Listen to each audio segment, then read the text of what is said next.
মোহনপুর গ্রামে এক কৃষক বাস করত। নামটি ছিল তার ভোলা। ভোলার আবার বউ ছিল দুইজন, বড় বউ নীলা আর ছোট বউ হলো শিলা। বড় বউ ছিল খুবই কর্মঠ, সে একাই বাড়ির সব কাজ করত। আর ছোট বউ শিলা ছিল খুবই অলস প্রকৃতির, সারাদিন শুয়ে বসেই কাটিয়ে দিত আর সারাদিন আয়নার সামনে বসে রূপচর্চা করত। তবে ভোলা কিন্তু দুই বউকেই সমানভাবে ভালোবাসতো, আর এর জন্যই ছোট বউ শিলা সবসময় বড় বউ নীলাকে হিংসে করত।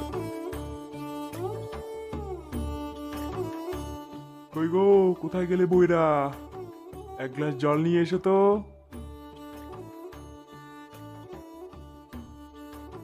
এই নাও।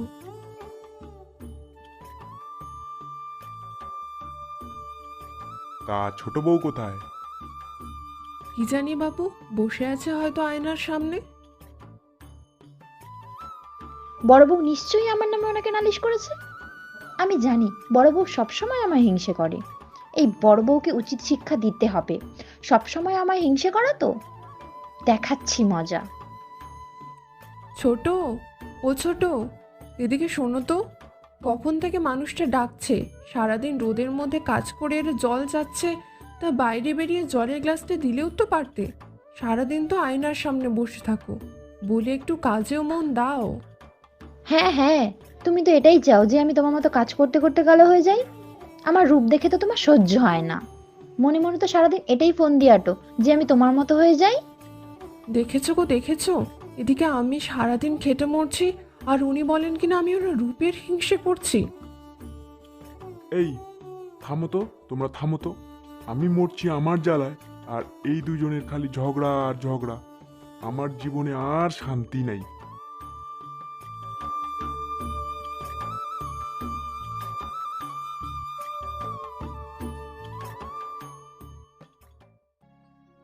ছোট বউ, ও ছোট বউ, খবর দাও, কাজে যেতে হবে। তুমি দিদিকে বলো, আমার শরীরটা খুব খারাপ লাগছে, মনে হয় জ্বর এসেছে। নীলা তো নদীতে গেছে কাপড় কাচতে। ঠিক আছে ঠিক আছে, তোমাকে আর উঠতে হবে না, তুমি শুয়ে থাকো, আমি নিজেই নিয়ে নিচ্ছি। এইভাবেই আমাকে অভিনয়টা চালিয়ে যেতে হবে, তাহলে আর আমাকে কাজ করতে হবে না। বড় বউকেই সব কাজ করতে হবে, এবার উচিত শিক্ষা পাবে বড় বউ। ছোট, রান্নাঘরে সবজি বসানো আছে, তুমি শুধু নামিয়ে রাখবে, আমি মাঠে যাই ওনাকে খাবার দিয়ে আসি। ও দিদি, আমার শরীরটা না খুব ম্যাচ ম্যাচ করছে, তুমি না হয় রান্নার কাজটা শেষ করেই তারপর মাঠে গিয়ে ওনাকে খাবার দিয়ে আসো। আচ্ছা, আমি তো এখনই দেখলাম আয়নার সামনে বসে আছে, এক্ষুনি আবার কি হলো? এভাবেই যখন চলতে থাকে, তখন বড় বউ নীলা আর ভোলার বুঝতে অসুবিধা হয় না যে ছোট বউ কাজ করার ভয়ে অসুস্থ হওয়ার ঢং করছে। ওগো, তুমি তো সবই দেখতে পাচ্ছ, কাজের ভয়ে ছোট অসুস্থ হওয়ার ঢং করছে, কিন্তু খাবার সময় ঠিকই ডান্ডে পিণ্ডে গিলছে। তুমি একটা ব্যবস্থা করো, আর কতদিন এভাবে চলবে? হুম, বুঝতে তো পারছি সবই। আচ্ছা ঠিক আছে, ছোট বউকে উচিত শিক্ষা দিতে হবে, না হলে আর হচ্ছে না। বড় বউ, শোনো তাহলে, আমি যা যা বলবো তুমি তাই করবে। আচ্ছা ঠিক আছে, তা তুমি কি করবে শুনি?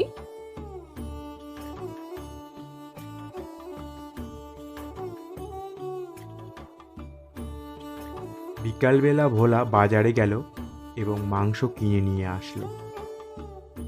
ছোট বউ, ও ছোট বউ, খরচের ব্যাগটা নিয়ে যাও তো।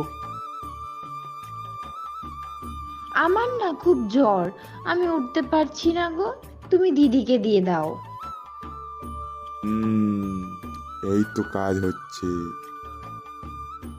এলা, ঠান্ডাটা সেরে নাও, আর ছোটোর জন্য আলু সিদ্ধ ভাত করে দেবে।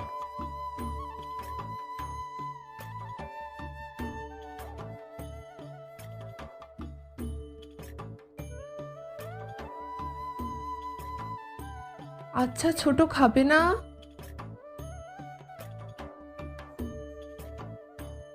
এই নাও, আমি তোমার জন্য আলু সিদ্ধ ভাত নিয়ে এসেছি। কেন দিদি, আজকে সবজি রান্না করনি? করেছি তো। আজকে উনি বাজার থেকে খাসির মাংস নিয়ে এসেছে, কষিয়ে যা রান্না করেছি না। কিন্তু তোমার তো শরীর খারাপ, আহারে, বেচারি খেতে পারবে না। ঠিক আছে ছোট, খেয়ে নাও, আমরাও খেয়ে নিই, না হলে আবার মাংস ঠান্ডা হয়ে যাবে। খাসির মাংস আবার ঠান্ডা হলে খেতে ভালো লাগে না।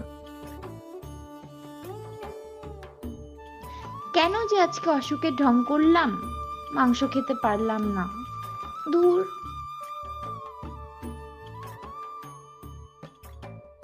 এভাবে যেদিনই ছোট বউ অসুস্থ হওয়ার অভিনয় করে, সেদিনই ভোলা বাজার থেকে সুস্বাদু খাবার নিয়ে আসে। ছোট, ও ছোট, আজকে রান্না করে নিও, আমি কাপড় কাচতে নদীতে গেলাম। বাবা গো, শরীরটা কি ব্যথা!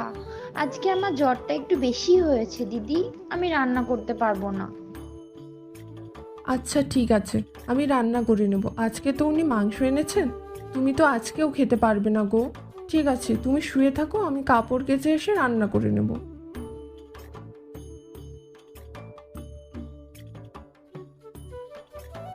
উফ, আজকেও মাংস খেতে পারবো না। এভাবে আলু সেদ্ধ খেতে খেতে আমার সুন্দর মুখখানা কি হয়ে যাচ্ছে দিন দিন।